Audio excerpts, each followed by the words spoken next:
Na na na na na na na na na na. Oh, oh, oh.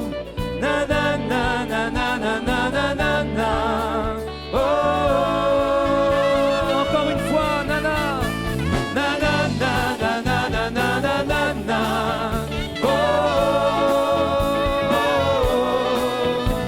na na na na na na na na na na. Oh, il a gagné ma confiance. Il a gagné ma confiance. Je dis mon Dieu est le meilleur. Celui qui change l'existence, c'est le Seigneur. Dans le combat, mon assurance, non, je ne veux pas être ailleurs. Ce qui me donne de l'espérance dans mon cœur. Bien fort, sa grâce et sa compassion, sa bonté jamais ne seront épuisées.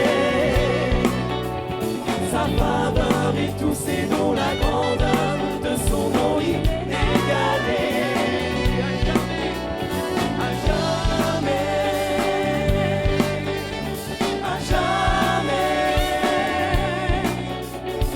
Peu importe la saison, mon Dieu est bon. Na na na na na na na na na na. Oh, oh, oh. Na na na na na na na na na na. Oh.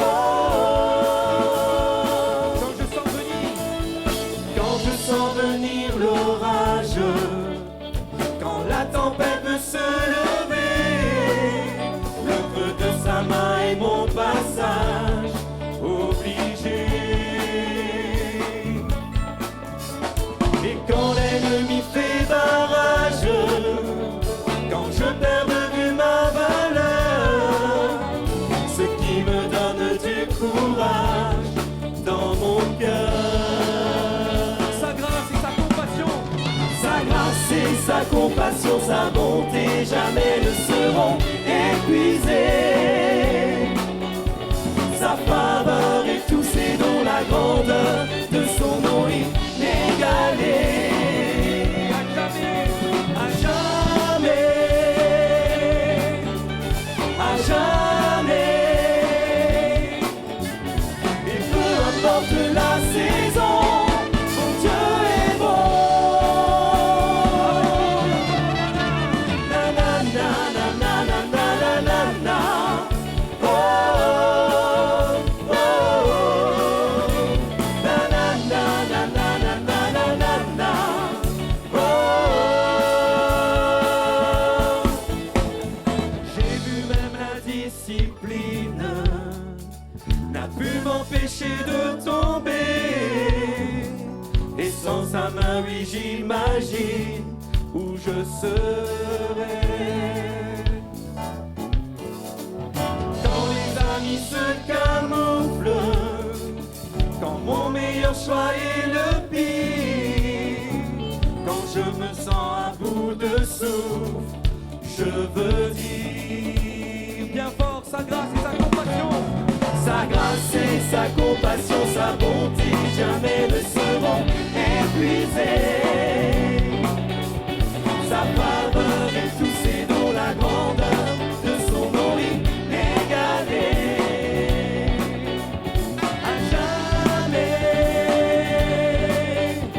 à jamais. Et peu importe la saison, mon Dieu est bon.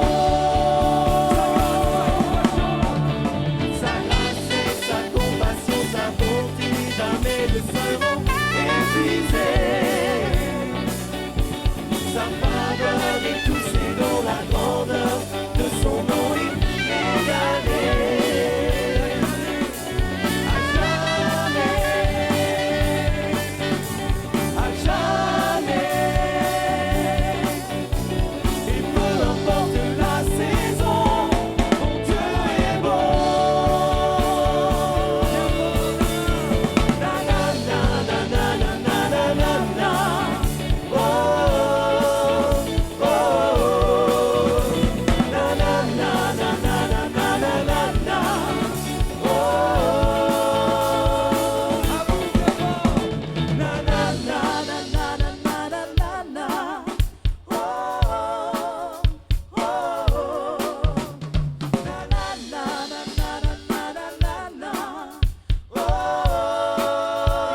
accueillir notre Seigneur. Alléluia.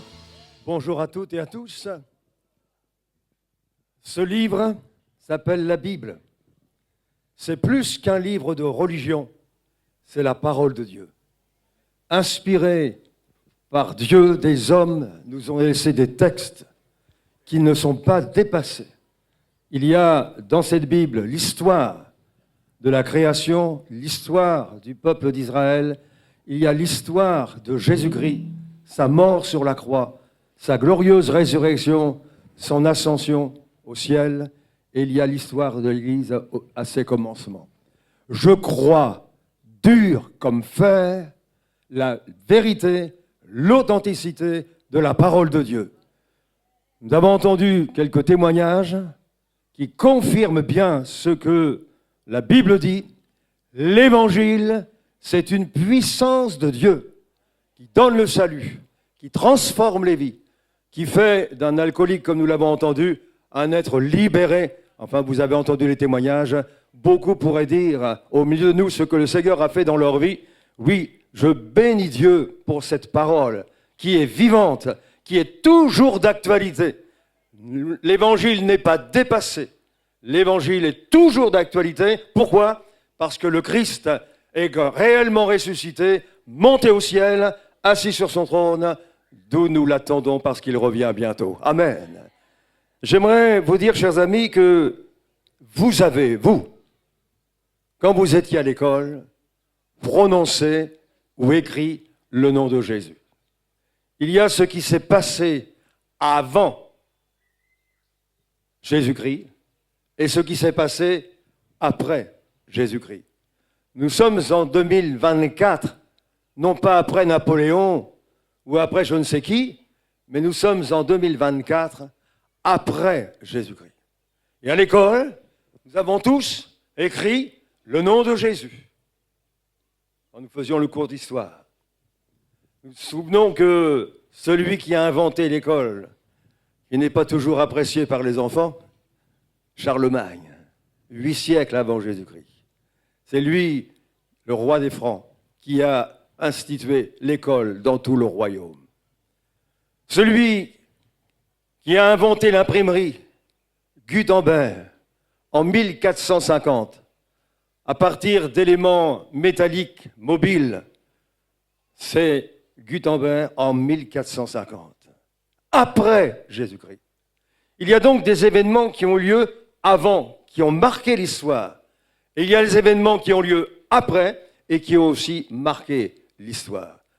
Chers amis, pourquoi donc nos historiens ont-ils cru bon de compter nos années à partir de Jésus-Christ ? Parce que c'est la venue de Jésus qui non seulement peut changer l'histoire, mais surtout changer notre histoire personnelle. Et dans les témoignages que vous avez entendus, vous avez pu remarquer que l'histoire de leur vie, de nos frères et sœurs, a été changée par la puissance de l'Évangile. Oui, je le répète, haut et fort, et j'y crois, dur comme fer, l'Évangile, c'est plus qu'une morale. L'Évangile, c'est une puissance de Dieu qui change la vie, qui transforme la vie de tout être humain. J'aimerais lire avec vous un texte dans le livre des Actes des Apôtres, au chapitre 1er.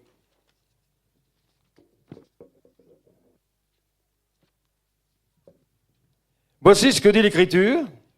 Jésus s'adressant aux chrétiens de l'Église des premiers temps, leur dira ceci, à ses disciples en particulier, vous recevrez une puissance, le Saint-Esprit survenant sur vous, et vous serez mes témoins à Jérusalem, dans toute la Judée, dans la Samarie et jusqu'aux extrémités de la terre. Après avoir dit cela, il fut élevé, et pendant qu'ils le regardaient, une nuée le déroba à leurs yeux. Et comme ils avaient les regards fixés vers le ciel, pendant qu'ils s'en allaient, voici 2 hommes vêtus de blanc leur apparurent et dirent « Hommes galiléens, pourquoi vous arrêtez-vous à regarder au ciel ? Ce Jésus qui a été enlevé au ciel du milieu de vous viendra de la même manière que vous l'avez vu allant au ciel. Amen. » Le Christ, tout le monde sait qu'il est mort crucifié. Lui que la Bible appelle le bienfaiteur, il allait de lieu en lieu faisant du bien. Dans les villes, dans les villages, il a parcouru le pays d'Israël, guérissant des malades, toutes sortes de maladies, les aveugles, les paralytiques, des boiteux, toutes sortes de maladies, et il a même ressuscité des morts. Parce que Jésus, c'est le Fils de Dieu. Il est né du sein de la Vierge Marie. Il est venu sur notre terre pour nous apporter un message d'espoir, une espérance vivante. Il y a beaucoup d'inquiétudes dans notre monde, et aujourd'hui plus que jamais. Mais quand nous plaçons notre foi dans la personne et dans l'œuvre de Jésus, alors nous avons dans nos cœurs une paix profonde avec notre Dieu. Nous avons dans nos cœurs une paix profonde, même dans les situations difficiles que nous pouvons rencontrer, car l'Évangile, c'est plus qu'une morale. Certes, il y a la morale chrétienne, mais c'est plus qu'une morale. Dites à quelqu'un qui est atteint, par exemple, de l'alcool, comme notre frère nous l'a témoigné, c'est pas bien de boire, vous ne pourrez pas le délivrer. Mais c'est Jésus qui l'a délivré. Tout pouvoir appartient à notre Dieu, dans le ciel et sur la terre. L'Évangile nous fait connaître Jésus. L'Évangile, le mot original, signifie bonne nouvelle. Et je le redis, la Bible n'est pas, c'est beaucoup plus qu'un livre de religion, c'est la parole de Dieu. Lisez l'Évangile si vous ne l'avez jamais lu.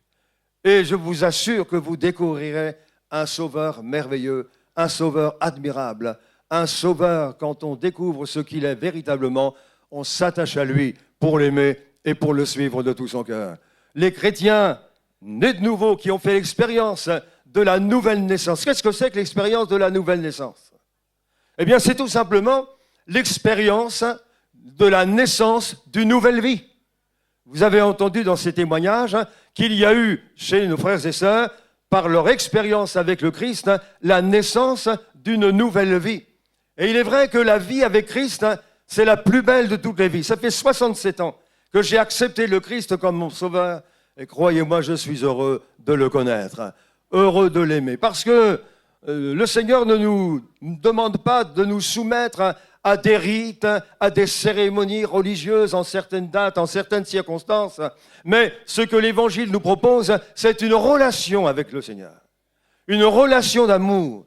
Le premier et plus grand commandement, dira Jésus, c'est « Tu aimeras le Seigneur ton Dieu de tout ton cœur, de toute ton âme, de toute ta force, de toute ta pensée. » Et voici, dit Jésus, le second commandement qui lui est semblable, ou comme l'a traduit une autre version, le second commandement qui est aussi important, tu aimeras ton prochain comme toi-même. La Bible, c'est l'expression de l'amour de Dieu pour nous pécheurs. Même quand malheureusement l'être humain s'égare loin de Dieu, même quand il est esclave de passion et de vice, Dieu l'aime parce que c'est sa créature. Et Dieu, dans son amour, veut le sauver, il veut changer sa vie, il veut lui communiquer sa grâce. Et c'est pourquoi Dieu, dans son amour, nous a donné en son Fils bien-aimé un sauveur admirable. Luther résumait le message de l'Évangile avec ce texte de Jean 3,16. Il l'appelait la Bible en miniature. Dieu a tellement aimé le monde qu'il a donné son Fils unique, afin que quiconque croit en lui, Jésus, ne périsse pas, mais qu'il ait la vie éternelle. Permettez-moi de répéter ce verset. Dieu a tellement aimé le monde. Ami, qui que tu sois, Dieu t'a tellement aimé, avant même que tu sois sur cette terre. Dieu connaît tout d'avance.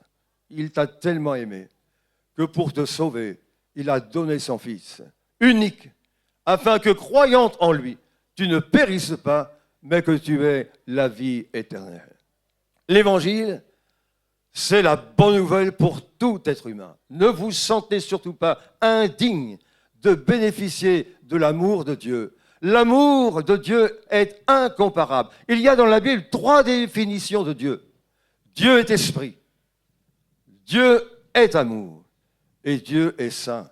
Chers amis, Dieu vous aime. même si vous oubliez beaucoup de choses de cette réunion dans ce stade, j'aimerais que vous reteniez ceci, Dieu vous aime. Et la Bible, c'est sa lettre d'amour. L'amour incomparable de notre Dieu. La Bible dit que Dieu a prouvé son amour envers nous en ce que Christ est mort pour nous. Lui, le bienfaiteur, il a été mis au rang des brigands. Lui qui n'a fait que du bien, il a été condamné à mort. Et quelle mort? Une mort atroce, crucifié entre deux brigands. Jésus a payé notre dette à nous. Nous ne pouvons pas nous racheter. Nous ne pouvons pas nous sauver nous-mêmes. La Bible dit que ce n'est pas par nos œuvres que nous pouvons bénéficier de la vie éternelle, mais c'est par la foi dans l'œuvre de Jésus à la croix. Christ a payé pour chacun d'entre nous. Aujourd'hui, c'est Pentecôte. Enfin, c'était hier, mais c'est encore aujourd'hui. Pentecôte, c'était une fête juive. Et chaque année, le peuple juif célébrait la Pentecôte, c'était la fête de la moisson, la récolte des premiers fruits. Et pour bénir Dieu, le remercier, lui rendre grâce de ce qu'il y avait une belle moisson, eh bien, il y avait cette fête. Et alors que les Juifs célébraient cette fête chaque année, eh bien, tous les Juifs des pays méditerranéens venaient à Jérusalem au moins une fois l'an. Beaucoup venaient pour la Pentecôte ou pour la Pâque. Ils venaient pour rendre grâce à Dieu de ce que Dieu avait béni et ce qu'il avait pourvu à leurs besoins avec des récoltes abondantes.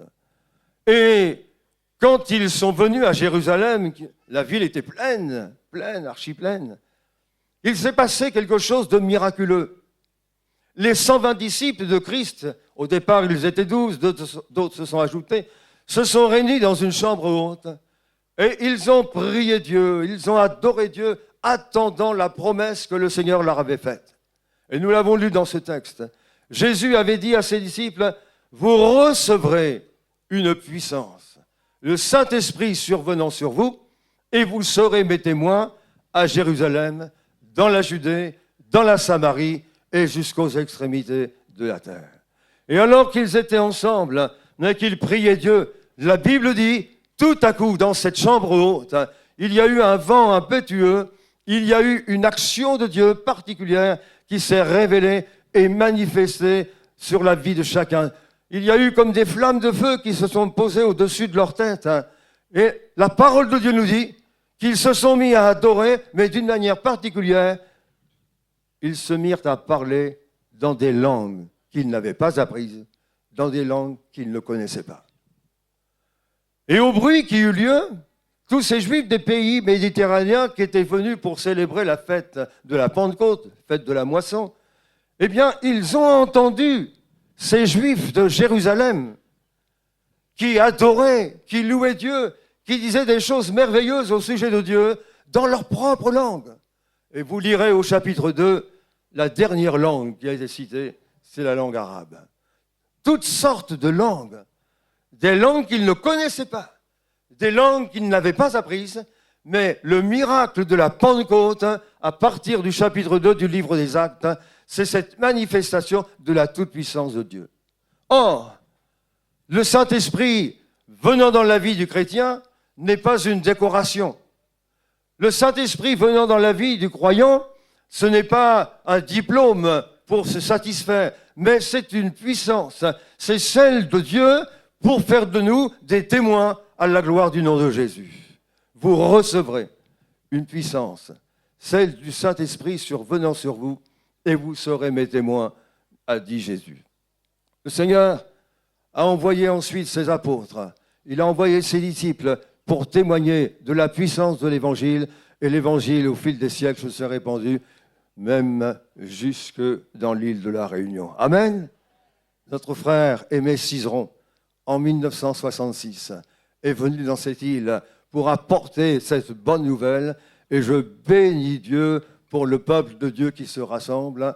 Il y a 10 ans, nous étions tous ensemble dans le stade de Saint-Paul, Là, cette année, c'est 4 stades différents, mais notre foi, c'est une foi commune. C'est la foi qui vient de la parole de Dieu. Vous recevrez une puissance, celle du Saint-Esprit, et vous serez mes témoins. La parole de Dieu est une parole vivante, une parole puissante, une parole toujours d'actualité. La parole de Dieu nous montre que le peuple d'Israël a répandu la bonne nouvelle autour de lui dans différentes nations. Et il y a l'apôtre Paul qui est particulièrement connu, qui a fait un travail extraordinaire. Quand on est de nouveau, comme dit l'Évangile, quand on reçoit Jésus comme son sauveur personnel, on vit une vie nouvelle. On est des bébés spirituels, comme le dit l'apôtre dans une de ses lettres au départ. Mais nous sommes appelés à grandir dans la foi. La foi doit grandir dans nos cœurs. Notre connaissance du Christ doit grandir dans nos cœurs. Vous savez que les enfants savent très bien qu'ils vont grandir. Un jour, j'ai fait une course avec ma fille, elle était petite, et j'ai payé, en sortant mon chéquier, j'ai payé avec un chèque. Et en sortant du magasin, ma fille m'a dit, « Tu sais, papa, quand je serai grande, je ferai comme toi, je paierai avec des chèques, comme ça je garderai mes sous. » Depuis, elle a compris. Depuis, elle a compris. Mais elle savait qu'elle ne resterait pas petite fille. Elle savait, pour elle c'était clair, c'était sûr, elle allait grandir, devenir une demoiselle, et plus tard, une femme. Mon frère, ma sœur, toi qui as accepté Jésus comme ton sauveur, le Seigneur désire te voir grandir, grandir dans la foi, grandir dans la connaissance du Seigneur, grandir dans la révélation de son amour à l'égard de chacun d'entre nous. Un jour, on a arrêté Pierre et Jean et on leur a interdit d'annoncer l'Évangile avec des menaces s'ils poursuivaient. Et l'apôtre a répondu, mais nous ne pouvons pas ne pas parler de ce que nous avons vu et entendu. Et je crois que le chrétien qui aime Jésus, qui s'est attaché à lui, qui le suit de tout son cœur, ne peut pas rester silencieux devant la souffrance, la misère qui nous entoure, alors que nous avons découvert l'amour de Dieu dans notre vie. Vous recevrez une puissance et vous serez mes témoins. Un homme de Dieu, que les chrétiens ont peut-être connu par ses ouvrages, Donald G., disait ceci, cet homme bien connu qui est appelé l'apôtre de l'équilibre, que nous devons avoir de l'enthousiasme, car le Saint-Esprit nous donne de l'enthousiasme. Le feu de Dieu, la flamme divine, brûle dans notre cœur. L'enthousiasme, j'ai regardé dans le dictionnaire, c'est une émotion intense qui pousse à l'action dans la joie. Et le mot enthousiasme a pour synonyme ardeur, feu, flamme, passion, zèle. Mon frère, ma sœur, est-ce que le feu de Dieu brûle dans ton cœur? Est-ce que tu es enflammé pour le Seigneur? Est-ce qu'il y a du zèle, de l'ardeur dans ton cœur pour témoigner autour de toi de ta foi? Nous sommes enfants de Dieu. Non pas que nous étions meilleurs que les autres, mais Dieu nous a fait grâce. Nous avons osé croire dans l'amour de Dieu. Nous avons osé croire dans l'œuvre de Jésus à la croix, l'œuvre expiatoire. Nous avons osé croire que la Bible est vraie et Dieu nous a fait grâce. Nos péchés ont été effacés, lavés par le sang précieux de Jésus. Oui, l'amour de Dieu, c'est un amour incomparable. Quand j'étais gamin, quelqu'un m'a offert un petit disque métallique et dessus il était imprimé ce texte de l'Évangile que j'ai cité tout à l'heure. Dieu a tellement aimé le monde qu'il a donné son Fils unique afin que quiconque croit en lui ne périsse pas, mais qu'il ait la vie éternelle. Il y avait un trait et en dessous la référence Jean 3, 16. Et encore en dessous, il était écrit « Vous verrez de l'autre côté celui que Dieu a tant aimé ». Alors j'ai retourné ce petit disque, c'était un miroir. J'ai vu mon visage. Ami, homme ou femme, quel que soit ton âge, quel que soit ton rang social, quel que soit ton passé, quelle que soit ta vie, Dieu t'aime. Et il t'aime comme jamais personne ne pourra t'aimer. Dieu a prouvé son amour envers nous en ce que Christ est mort pour nous. On ne peut pas arrêter celui qui dans son cœur a expérimenté la grâce et l'amour de Dieu et qui est rempli de l'Esprit de Dieu. Nous ne pouvons pas ne pas parler de ce que nous avons vu et entendu. Je me souviens de cette dame qui est venue un jour à une réunion complètement en dépression. Le Seigneur lui a fait grâce. Il l'a guérie de sa dépression. Et cette dame toute simple, assez âgée, eh bien, ayant expérimenté la grâce de Dieu dans sa vie, a voulu partager sa foi. Et un jour, elle monte dans le bus du Havre, de la ville du Havre, elle s'assoit et elle voit pas loin, assis, une femme qui pleurait discrètement dans le bus. Cette chrétienne, émue de compassion, s'est levée. Elle a fait quelques pas pour arriver à sa hauteur et elle lui a dit « Madame, je vois que vous êtes dans la peine, dans la tristesse. Vous avez certainement un gros souci. » Et elle a sorti de son sac un prospectus. Elle lui a dit « Madame, je vous invite à venir écouter l'Évangile. Voici l'adresse et les heures de réunion. » Et puis le bus s'est arrêté. Chacun est descendu pour aller à sa maison. Quelques jours après, cette femme qui pleurait dans le bus est venue à la réunion. Elle a écouté le message de l'Évangile, cette bonne parole qui n'est pas seulement une parole religieuse, une parole de morale, mais une puissance de Dieu. Elle a osé faire confiance au Christ alors qu'elle vivait dans une profonde dépression depuis des années et le Seigneur l'a complètement libérée. Non seulement il l'a libérée, mais il a donné sa vie à Christ. J'ai eu la joie de le baptiser et sa fille a suivi le même chemin. Chers amis, l'Évangile, aujourd'hui, en 2024, c'est la réponse de Dieu à vos besoins d'ordre spirituel, d'ordre moral, d'ordre physique et même, je dirais, d'ordre matériel. Dieu peut pourvoir à nos besoins. Il ne nous a pas promis de rouler sur l'or, et heureusement d'ailleurs dans un sens, mais il nous a promis de pourvoir à tous nos besoins pour notre être entier, notre esprit, notre âme et notre corps. L'Évangile est une puissance de Dieu. Alléluia. La parole de Dieu nous montre que le Seigneur a promis son retour. Vous croyez, mes frères et sœurs, au retour de Jésus? Jésus a dit à ses disciples, je vais m'en aller. Il est parti le jour de l'Ascension. Et il leur avait dit, je reviendrai. Afin que là où je suis, c'est-à-dire dans la gloire, vous soyez aussi avec moi. Le retour de Jésus est beaucoup enseigné dans la parole de Dieu. Quelqu'un a dit, les prophéties, c'est l'histoire écrite à l'avance. Avec les prophéties, vous lisez aujourd'hui le journal de demain.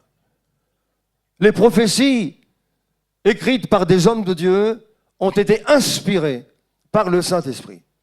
Et nous voyons encore de nos jours plusieurs prophéties se réaliser sous nos yeux. Quand je dis sous nos yeux, quand regardons le journal télévisé, bien sûr, parce qu'on n'est pas partout dans le monde en même temps. La parole de Dieu nous montre que les signes annonciateurs du retour de Jésus se réalisent et nous les voyons aujourd'hui. Déjà, permettez-moi cet exemple. Nous savons tous que pendant la dernière guerre mondiale, il y a eu la Shoah, où 6 millions de Juifs, dont 1,5 million d'enfants, ont péri dans les fours crématoires d'Hitler. Qui aurait osé penser que seulement 3 ans après, en 1948, Ben Gurion, président de l'agence juive, proclamerait la création de l'État d'Israël, en terre d'Israël, ce que Dieu lui avait promis à son peuple et qu'il lui a donnés. La plupart des signes que nous annonce la parole de Dieu se réalisent de nos jours. L'immoralité plonge de plus en plus bas dans notre monde. La violence se manifeste de plus en plus. La parole de Dieu nous parle aussi de guerre, de religion. Il y en a eu dans notre pays de France et il y en a encore aujourd'hui dans certains pays. La parole de Dieu nous parle de conflits armés et les yeux du monde sont tournés aujourd'hui vers le Moyen-Orient, vers Israël. Je ne vais pas faire de détails concernant les informations que vous pouvez entendre, mais mes chers amis, permettez-moi de vous dire que ce qui se passe au Moyen-Orient est très, très important. Le Seigneur nous invite à tourner nos regards vers Israël. Je précise que tout être humain est digne de l'amour de Dieu et que nous devons aimer tous les hommes, quels qu'ils soient, quelle que soit la couleur de leur peau, quelle que soit leur race. Le sang qui coule dans leurs veines est rouge comme mon propre sang. Dieu a tellement aimé le monde. Le chrétien authentique ne peut pas et ne doit pas être raciste. Il doit aimer tous les hommes, quels qu'ils soient. J'ai dans ma propre famille un gendre qui a du sang arabe, marocain dans ses veines. Et c'est un bon gendre. Nous devons aimer tout être humain. Tout être humain, quel qu'il soit. Et Dieu sauve des hommes et des femmes de toute nation. Car l'évangile est pour tous. Nous sommes tous, quelle que soit la couleur de notre peau, nous sommes tous des créatures de Dieu. Et la parole de Dieu nous montre que l'évangile, c'est une puissance qui change la vie. Un jour, j'ai rencontré un chrétien qui a donné son témoignage. Il était athée, anti-Dieu. Il travaillait avec un chrétien et un jour, cet homme anti-Dieu était triste, comme on dit souvent, triste à en mourir. Et le collègue de travail qui était chrétien lui a dit « Qu'est-ce qui t'arrive ? Qu'est-ce qui se passe ? Lionel, qu'est-ce qui t'arrive ?» Alors il lui explique que son frère était malade, gravement malade, et qu'il n'y avait pas d'espoir pour sa guérison. Et le chrétien lui dit, il avait eu quelquefois des conversations avec lui, mais plutôt pas très sympathiques. Il était athée, il ne voulait pas de Dieu, cet homme. Il lui a dit, écoute, je crois que Jésus peut guérir ton frère. Ah, tu profites de ma misère pour me parler du bon Dieu. Non, il voulait manifester son amour à l'égard de cet homme. Et le chrétien lui a dit, écoute, si tu es d'accord, j'appelle le pasteur et il viendra prier pour ton frère. Et bien sûr, comme il aimait son frère, il s'est dit, fais ce que tu veux. Le pasteur est venu, il a prié et le Seigneur l'a complètement guéri. Et non seulement il l'a guéri, mais il a changé la vie de cet homme qui était athée, anti-Dieu. Il est devenu un prédicateur de l'Évangile. L'Évangile, c'est une puissance de Dieu capable de transformer la vie de n'importe quel être humain. Oui, la parole de Dieu nous dit que les promesses de Dieu s'accompliront.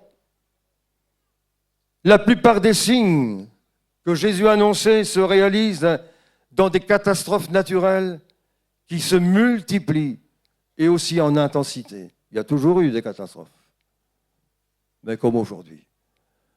La parole de Dieu nous montre que la violence se manifeste de plus en plus. Je suis prédicateur de l'Évangile. Je ne fais pas de politique. Mais comme Jésus, qui parlait des faits de son temps, pour inviter ses contemporains à être attentifs et à se tourner vers Dieu, permettez-moi de vous attirer votre attention sur ce qui se passe dans le Moyen-Orient. Que dit la Bible ? Je vais vous lire ce texte du psaume 83, versets 3 à 5. Ô Dieu, voici tes ennemis s'agitent, ennemis de Dieu. Et ceux qui te haïssent lèvent la tête. Ils forment contre ton peuple des projets pleins de ruses, et ils délibèrent contre ceux que tu protèges. Venez, disent-ils, exterminons-les du milieu des nations, et qu'on ne se souvienne plus du nom d'Israël. Je ne vais pas faire d'explications, vous connaissez les informations. Ce que je remarque, c'est que les ennemis du peuple d'Israël, inconsciemment, sont les ennemis de Dieu. Dieu s'est choisi un peuple depuis Abraham pour former un peuple qui lui appartienne, qui soit son témoin. Malheureusement, Israël a failli. Il s'est tourné vers des idoles au lieu de se tourner vers le Dieu vivant et vrai. Et il a connu au cours des siècles de nombreuses persécutions. Et je le disais tout à l'heure, la Shoah en particulier. Quand on se détourne de Dieu, on ne va pas sur le chemin du bonheur. La Bible dit, « Oh, si tu étais attentif à mes commandements, dit Dieu, ton bien-être serait comme un fleuve et ton bonheur comme les flots de la mer. » Malheureusement, certains pensent que les commandements de Dieu sont une atteinte à notre liberté. Mais absolument pas. Absolument pas. On a un petit-fils, je le disais dernièrement dans une assemblée, on a un petit-fils, quand il était petit, ma femme lui dit « Attention, hein, j'ai allumé le four, il y a quelque chose qui est en train de cuire, mets pas ta main sur la vitre du four. » Et en bon citoyen français, dès que ma femme avait le dos tourné, qu'est-ce qu'il a fait? Il a mis la main. Ah! Eh oui! C'est l'amour de mon épouse pour notre petit-fils qui lui a dit « Ne touche pas !» Vous saisissez? C'est son amour, ce n'est pas une interdiction dans le sens de « t'as pas le droit ». Et le Seigneur nous a donné des commandements pour nous protéger des conséquences dramatiques du péché, car le péché, c'est la désobéissance à la parole de Dieu, pour nous protéger des conséquences tragiques du péché et surtout de la perdition éternelle, car vous savez très bien comme moi que nous ne sommes pas sur la terre pour l'éternité. Quelques décades d'années.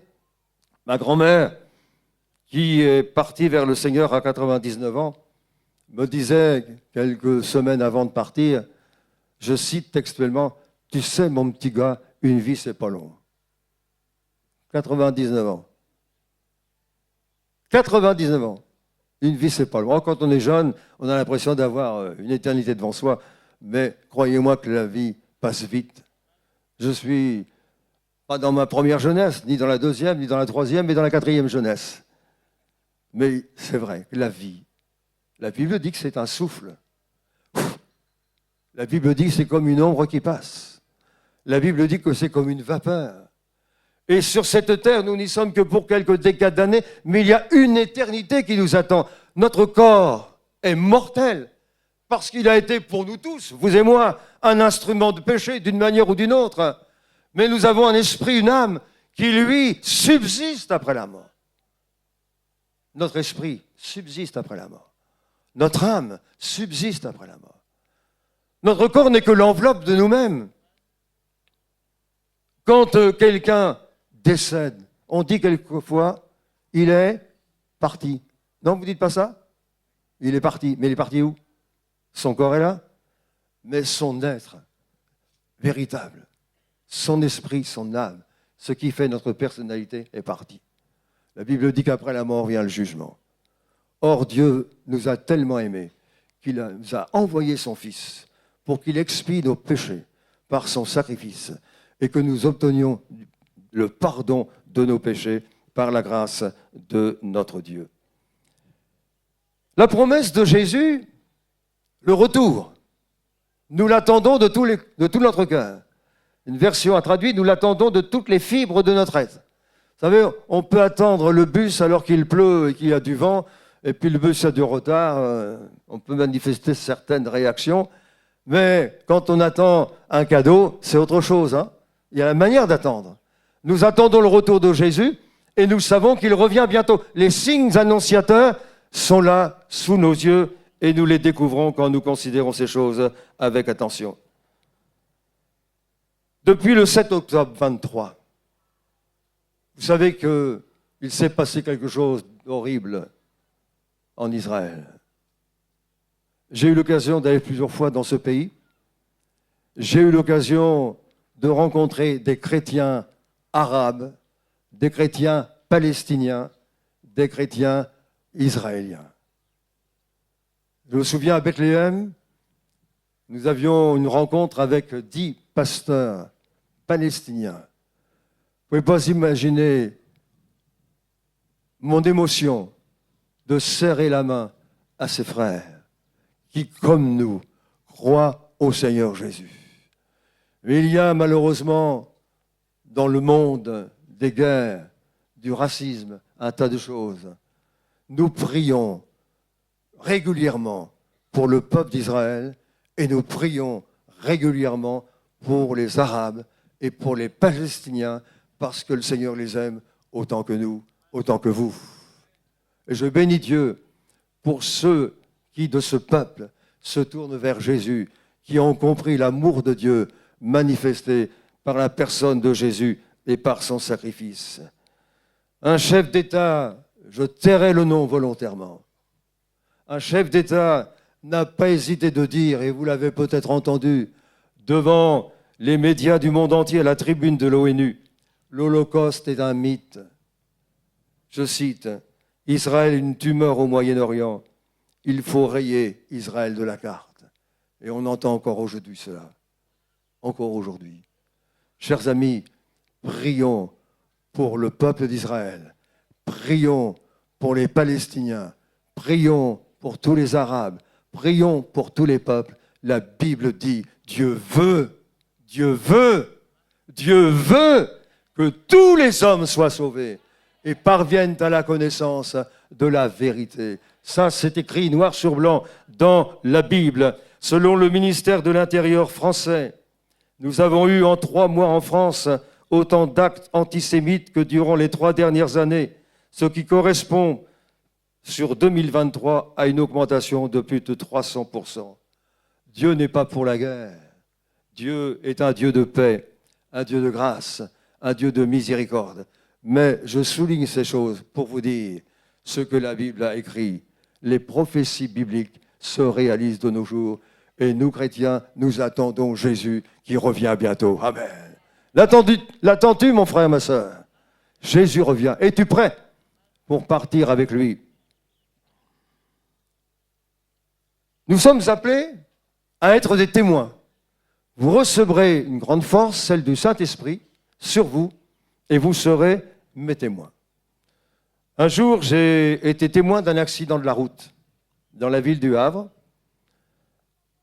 Face à moi, de l'autre côté de la route, bien sûr, arrivait une moto qui ne roulait pas vite, mais une fillette a traversé la rue juste devant une voiture qui était garée. Moi, j'ai vu la chose se faire, mais le motard ne pouvait pas voir la fille qui n'a pas regardé et qui a traversé la route. Il l'a culbutée. Je me suis arrêté. Je ne suis pas secouriste, mais j'ai attendu que les pompiers arrivent et bien sûr la police est arrivée. Quand la police est arrivée, ils ont demandé s'il y avait des témoins. Moi j'ai dit oui, je suis témoin, j'ai vu l'accident se réaliser. Et franchement, le motard ne roulait pas vite. Mais comme la petite fillette a traversé, il ne pouvait pas la voir. Et dès qu'elle a passé la largeur de la voiture, bien sûr, il l'a culbutée. Et j'ai dit aux policiers, écoutez, je suis témoin, je suis prêt à rendre témoignage, mais j'ai un rendez-vous important, urgent, mais dès que mon rendez-vous sera fini, j'irai au commissariat déposer mon témoignage. J'y suis allé, et quand j'ai eu terminé, je vous cite ce que le policier, le commissaire m'a dit. Monsieur, merci d'être venu témoigner, parce qu'aujourd'hui, les gens ne veulent pas de problème, alors beaucoup refusent de témoigner. Je trouvais que c'était normal. Mais je me suis dit après coup, si cette mentalité pénétrait le cœur des chrétiens, ce serait dramatique. Témoigner, c'est notre vocation. Dire ce que Jésus a fait dans notre vie, c'est notre vocation. Nous sommes enfants de Dieu, non pas pour jouir égoïstement des privilèges de notre salut, mais pour partager la grâce que Dieu nous a faite en Jésus-Christ. Quand quelqu'un est guéri, eh bien le Seigneur, dans sa grâce, veut faire de lui un témoin. Vous avez entendu tout à l'heure plusieurs témoignages. Et c'est notre rôle de chrétien de raconter autour de nous ce que le Seigneur a fait dans notre vie. Il y a quelques années, j'ai vu dans la ville du Havre un panneau publicitaire. C'était une grande affiche de la Fédération nationale des accidentés, je vais y arriver, du témoignage et handicapés. Cette grande affiche a attiré mon attention. Il y avait une femme âgée, assise sur une chaise roulante. Et ce qui m'a marqué, c'est ce qui était écrit en dessous. Pour changer leur vie, changeons notre regard. Je répète, pour changer leur vie, changeons notre regard. Comment regardons-nous celui qui est à côté de nous? Celui qui mène une vie de patachon, en le condamnant? Comment regardons-nous celui qui souffre autour de nous? Nous sommes appelés, je le répète, à être des témoins. Quand Jésus voyait la foule, lui, Jésus qui est Dieu, voyait au-delà de ce que les yeux de la chair peuvent voir. Il voyait le cœur, il voyait la vie de l'être humain. Et la Bible dit qu'il était ému de compassion. Quand Jésus voyait un malade, il était ému de compassion. Il était remué au plus profond de ses entrailles. Que le Seigneur, et c'est une de mes prières, Seigneur, donne-moi ta compassion pour ceux qui souffrent, pour ceux qui sont dans la détresse. Je me souviens de cette femme qui est venue un jour à une de nos réunions. Elle était au 2e rang dans notre salle, à côté de sa maman qui avait trouvé la grâce de Dieu dans sa vie. Elle avait amené sa fille, plongée dans une profonde dépression. 3 tentatives de suicide. Elle s'en était sortie. Mais elle pensait toujours à en finir avec ses jours. Je parle avec cette dame. Je lui dis, madame, moi je ne suis qu'un homme, mais j'ai un Dieu qui est puissant. J'ai un Sauveur qui est vivant. Et si vous placez votre foi en Jésus, eh bien, il vous accordera sa grâce. Il vous guérira. On a prié avec elle. Elle est revenue aux réunions, à l'écoute de l'Évangile. La foi a grandi dans son cœur et le Seigneur l'a complètement guérie. Elle s'est même mariée et elle a eu des enfants. Tout est possible à notre Dieu. Un jour, un jeune couple est venu dans notre assemblée. Quelqu'un l'avait invité et ils ont voulu un entretien. Alors je les ai accueillis. Elle était marocaine, musulmane, et lui, c'était un bon Normand. Le foyer était sur le point d'exploser. C'était un peu la dernière chance qu'il tentait. Je leur ai dit, Dieu vous aime, parce que ça, c'est important de le savoir. Et quand on aime quelqu'un, on lui veut du bien. Je leur ai dit, écoutez, faites confiance à Dieu. Il est capable de restaurer votre foyer. Alors, comme on avait une réunion de prière juste après, je leur ai dit, écoutez, est-ce que vous seriez d'accord que je dise à l'auditoire de prier pour vous, sans entrer dans les détails, ça ne regarde pas les gens, mais que vous avez un gros besoin, que vous êtes dans un problème et que Dieu vous aide. Ils ont dit oui. Ils sont restés au fond. Et je n'oublierai jamais cette jeune femme qui était fermée, prête à partir. L'Église a prié pour eux, pour ce couple qu'ils ne connaissaient pas. Et ça les a marqués. Ils me l'ont dit après. Et le Seigneur leur a fait grâce. Cette femme musulmane, au fil des réunions, se détendait et à la fin, elle était souriante comme tout. Ce foyer a été restauré. Plus encore, leur vie a été changée. Et lui, aujourd'hui, je l'ai eu comme stagiaire et c'est un serviteur de Dieu qui annonce la parole du Seigneur. Un foyer sur le point d'être brisé parce que le diable, notre ennemi, ne cherche qu'à détruire. Mais un foyer qui a osé faire confiance à Dieu et des chrétiens qui ont prié pour eux a été complètement restauré.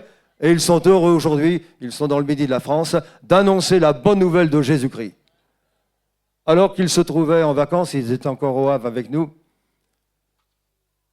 le frère me téléphone en larmes. Et il me dit, notre petite Inès est entre la vie et la mort. Elle était presque noyée complètement. Elle est déjà bleue. Les pompiers sont arrivés, un hélicoptère l'a embarquée. Et j'ai téléphoné à quelques frères et sœurs de l'Église. Je leur ai dit, téléphonez à d'autres. Et ensemble, nous avons prié le Seigneur, là dans nos maisons, chacun dans sa maison, afin que Dieu sauve cet enfant qui était entre la vie et la mort. Et le Seigneur l'a sauvé. Amen. Jésus est toujours le même. L'évangile est toujours le même évangile, celui d'il y a quelques 2000 ans, mais qui a aujourd'hui encore la même efficacité et le même pouvoir. Je ne sais pas si vous avez vu le film L'Holocauste, qui est passé à la télévision. 20 millions de téléspectateurs l'ont regardé. Tous ont été bouleversés, émus de voir ce que les Juifs ont souffert. Mais une question est revenue comme un refrain dans les commentaires à la radio, à la télé. Pourquoi n'a-t-on rien dit? Pourquoi n'a-t-on rien fait? Pourquoi la France n'a pas bougé? Pourquoi ceci? Pourquoi cela? Eh oui. Mais mes frères et sœurs, ce qui attend ceux qui ne veulent pas de Dieu dans leur vie, ce qui attend ceux qui ne veulent pas du Christ dans leur vie, leur sauveur, leur bienfaiteur par excellence, qui a payé de sa vie, de son sang à la croix pour expier leurs péchés, afin qu'ils soient pardonnés et qu'ils soient sauvés et aient la vie éternelle. Vous aurez malheureusement, et je le souhaite pour personne au milieu de nous cet après-midi, ce matin, il y a une réalité, les tourments éternels. Le désir le plus profond de mon cœur, c'est que tous ici, sans qu'il n'en manque aucun ni aucune, soient avec nous dans la gloire, pour l'éternité. Jésus a payé pour cela. Mais cela dépend de la décision de chacun. Il y a des années, j'étais un peu plus jeune, j'avais à cœur d'entrer dans la maison de Dieu où l'évangile était annoncé avec une personne. Étant de Rouen à l'époque, natif de cette belle ville, j'ai été, si vous la connaissez, cette ville, place du Vieux Marché, où Jeanne d'Arc a été brûlée, un lieu où beaucoup de touristes viennent voir un peu les choses. Et notre lieu de culte se trouve à moins de 100 mètres de cette place, un de nos lieux de culte. Et puis, j'ai invité des gens, bon, personne ne voulait me suivre. Puis, à un moment donné, un homme a accepté de me suivre pour venir à la réunion. Je suis arrivé avec lui, je me suis assis à côté de lui. Et ce jour-là, on avait un missionnaire qui a travaillé parmi les Touaregs. Et j'ai eu l'impression que c'était vraiment compliqué pour quelqu'un qui venait pour la première fois écouter l'Évangile. Alors, moi, j'ai voulu rectifier un peu le travail du Seigneur. On pense faire mieux que le Seigneur, quelquefois.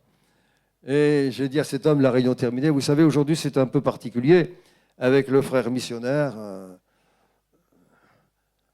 Il a parlé de choses, des images du désert. Nous, on n'est pas du désert en Normandie. Hein. Et il me dit, à ma grande surprise, mais monsieur, j'ai très bien compris, j'ai travaillé dans le désert pendant des années. Alors ce que moi, j'ai à peine saisi, lui, il avait bien compris, à cause de ce que le missionnaire avait dit. Et j'ai dit à cet homme, écoutez, je vous invite à revenir dimanche prochain à notre réunion. Il m'a dit, ah mais je ne peux pas, je ne suis pas de Rouen, je suis de passage seulement, je me promenais, mais je ne peux pas revenir, je serai bien loin dimanche prochain. Ça m'a encouragé, m'a témoigné. Moi, je ne savais pas que cet homme était là dans cette journée seulement, à Rouen, place du Vieux Marché. Je ne savais pas qu'il était là juste avant l'heure de la réunion. Je ne savais pas d'où il venait, mais Dieu le savait. Et Dieu cherchait cette âme pour lui faire connaître Jésus. Mon frère, ma sœur, tu es appelé à être un témoin de Jésus.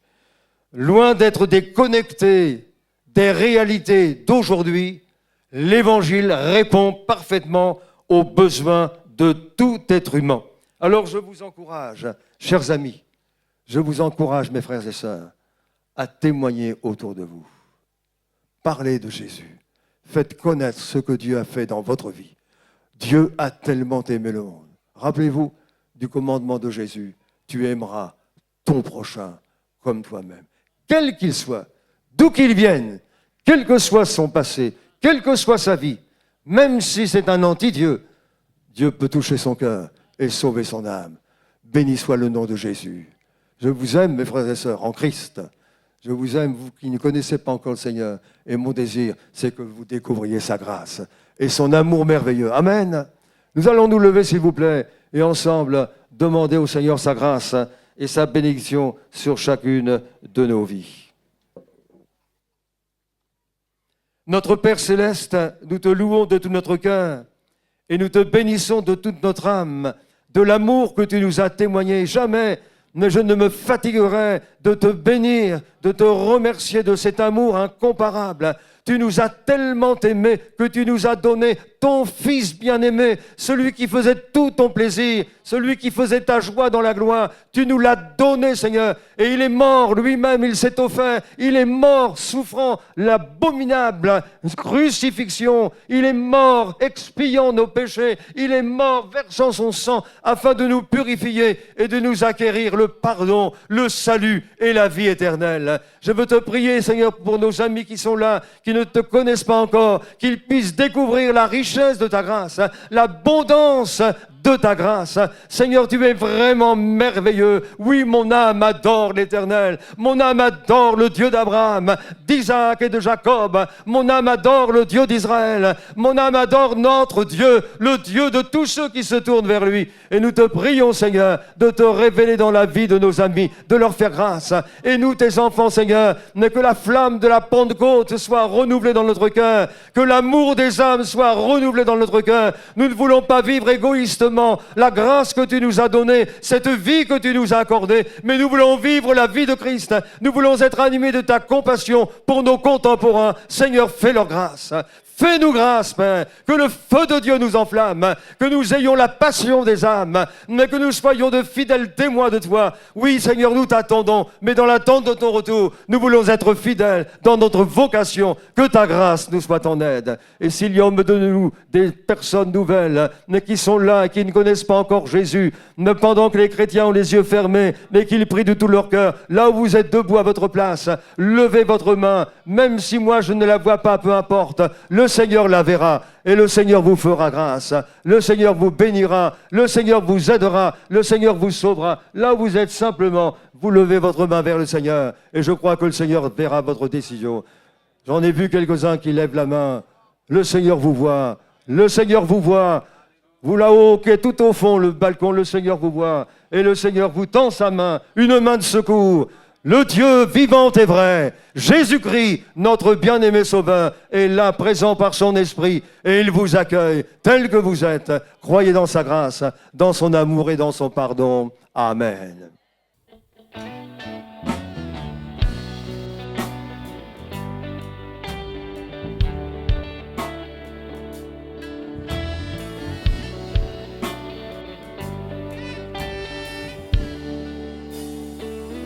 Chercher le Seigneur Et il m'a répondu. et il m'a répondu, il m'a délivré de toutes mes peurs. Ceux qui regardent vers lui rayonnent de joie, ils ne sont jamais confus, ils ne sont jamais confus. J'ai crié vers lui. J'ai crié vers lui et il m'a entendu et de toutes mes détresses il me libère. L'ange du Seigneur est près de tous ceux qui craignent l'Éternel.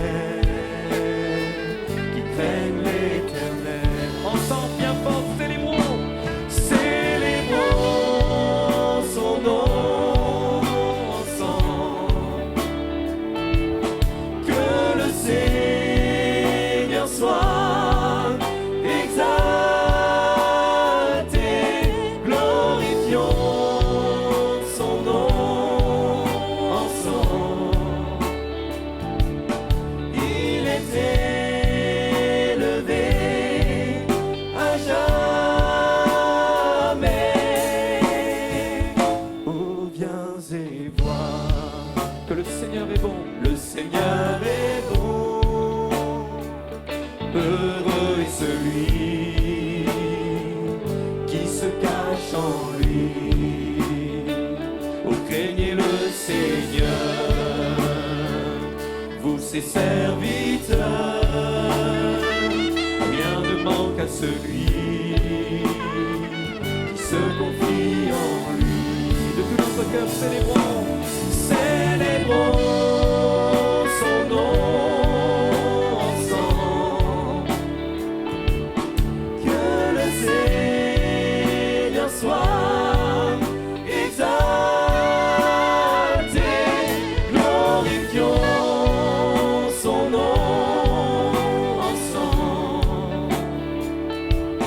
Il est élevé à jamais, célébrons son nom ensemble. Que le Seigneur soit exalté, glorifions son nom ensemble. Il est élevé à jamais.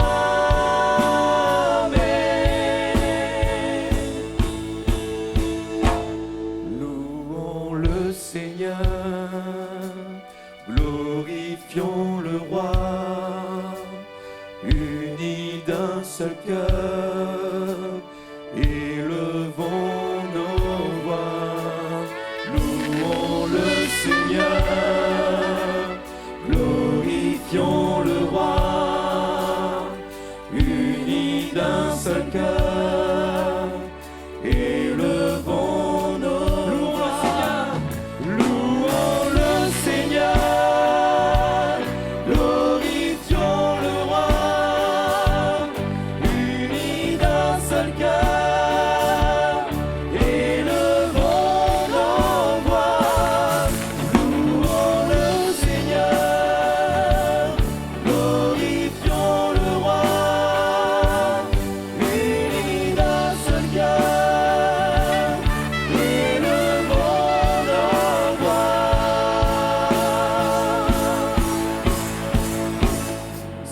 Célébrons son nom ensemble. Que le Seigneur soit exalté, glorifions son nom ensemble. Il est élevé à jamais, célébrons son nom ensemble. Dites-le bien fort, que le Seigneur Que le Seigneur soit exalté, glorifions son nom ensemble. Il est élevé à jamais, célébrons son nom ensemble. Que le Seigneur soit exalté, glorifions son nom ensemble. Il est élevé à jamais.